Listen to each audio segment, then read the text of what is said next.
We come from lots of different backgrounds. What holds us together is our desire to practice the Dharma.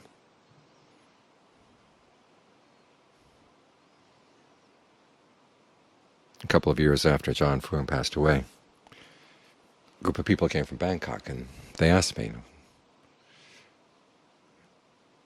there any amazing, miraculous things that John Fuang had done while he was alive? And they're hoping for psychic powers, that kind of thing.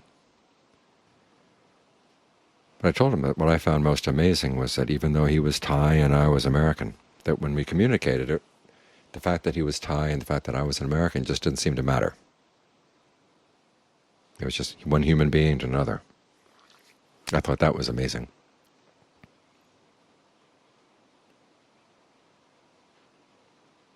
And it wasn't just with the John Fuang. The people who came to the monastery, especially when we were working together on building the jetty, building the Buddha image,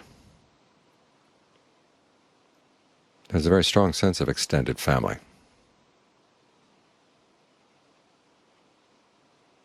A lot of camaraderie, a lot of fellowship.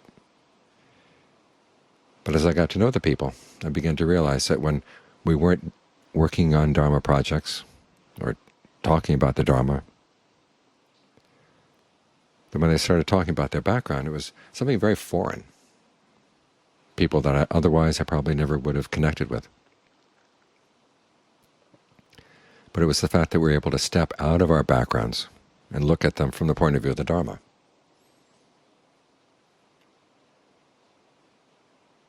That's what made all the differences okay and understandable, because everybody was willing to step out. Because this is what the Dharma is. We're stepping out of our culture. This is Ajahn Mun's favorite teaching, was the customs of the noble ones. He was accused of not following traditional Thai customs or traditional Lao customs. He'd always say, those are the customs of people with defilement. That applies to any country's customs. He was interested in putting an end to suffering. And that required the customs of the noble ones, the culture of the noble ones. Because after all, the problem of suffering is something that is pre-cultural. Even before we know we have a culture, we're already experiencing pain, getting upset, physical pain, mental pain. You come out of the womb, and there it is, pain. And it's a problem we've been relating to ever since then. And so the extent to which we focus on that as our priority, that's what brings us together. The Buddha did have an appreciation of diversity, but the kind of diversity he appreciated was that of diverse talents. He has a list of his preeminent monk and nun and laymen and laywomen disciples.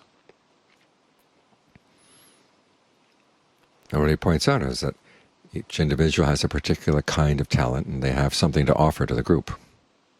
That's distinctive.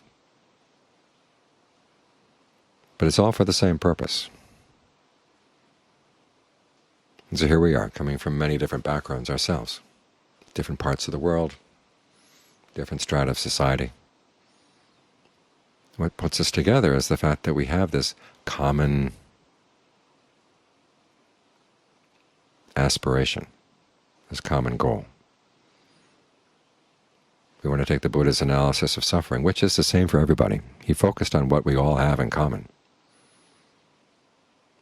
in terms of why we're suffering. We may be clinging to different things, but the clinging itself is the problem.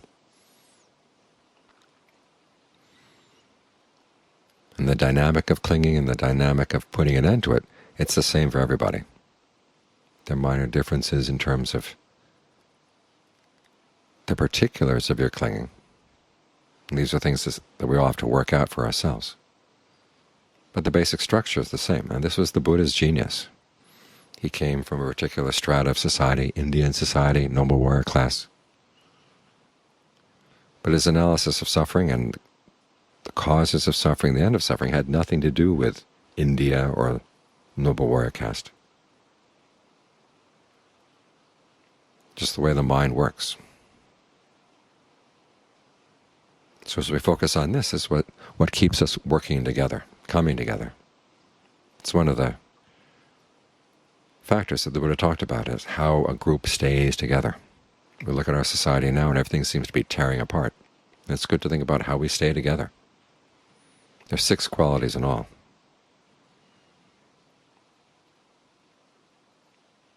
The first 3 have to do with goodwill. The Buddha could have stated all of them simply as goodwill, but I think he wants to emphasize goodwill, goodwill, goodwill. This is what underlies everything. A wish for true happiness, a wish that everybody can find true happiness. He says you express goodwill in your actions, and you express goodwill in your words, and you express goodwill in your thoughts.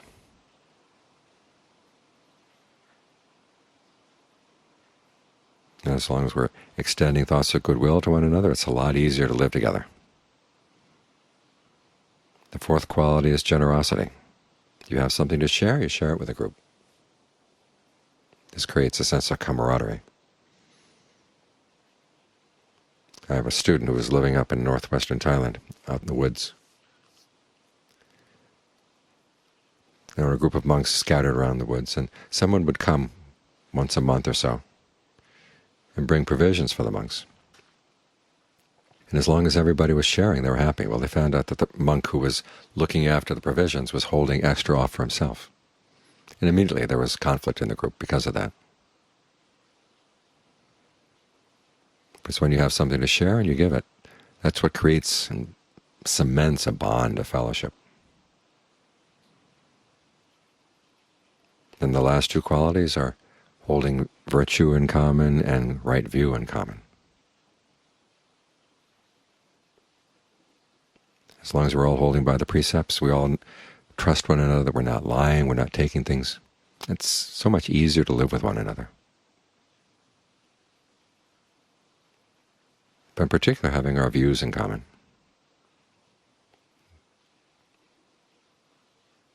Starting with the views on the Buddhist teachings on karma, that you do have choices, and different actions have different consequences, but they do have consequences. So you want to be careful about how you act. That's the essence of right view right there.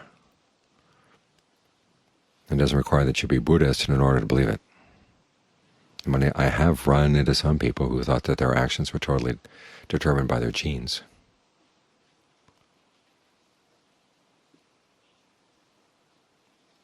But if you want to live together, you have to realize, you have to admit, okay, I do make choices, and my choices are going to have consequences, so I better be careful. And as long as everybody shares that view together, we can live with one another. Basically what it comes down to is we all have the same goal in common. We're trying to head to the same place, to the end of suffering. The Buddha talks about people who are born in darkness, people who are born in brightness. People go in darkness and go in brightness. He works out all the permutations.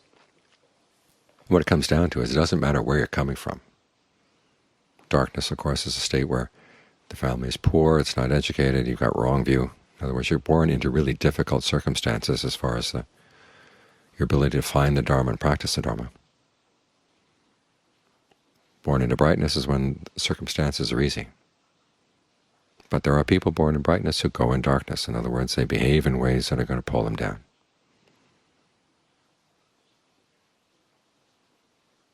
And there are people who are born either in brightness or darkness or going in the bright direction, observing the precepts, training the mind. And that's what matters. It's where you're going that matters. As the Buddha said, his teaching is essentially a path. And the image of the path means basically that. We're going someplace.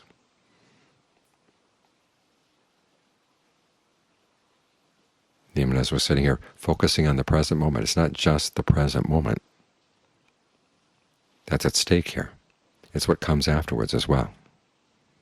There are ways of finding happiness in the present moment that are going to be okay for the present, but they're going to turn into something else down the line. You don't want those.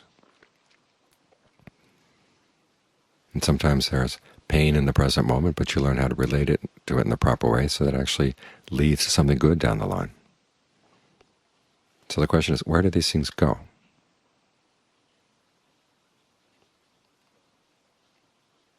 That's what we're focusing on. is having a sense that we're all heading in the same direction. That's what enables us to live with one another. We're trying to put an end to suffering. We're trying to see our sufferings, the particulars of our sufferings, within the framework that the Buddha provided. And when we have that common framework,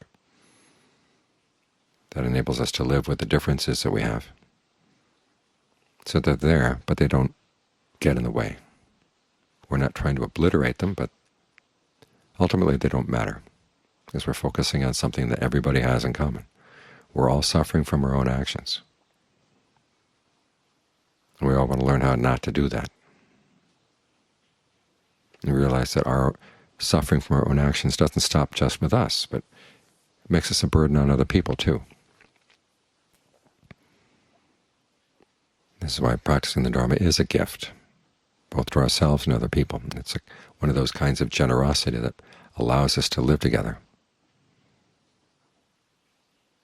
So our differences don't scrape up against one another. And that's for whatever special talents we may have to offer to the group, to offer to the practice. They're all welcome, because we're all headed in the same direction.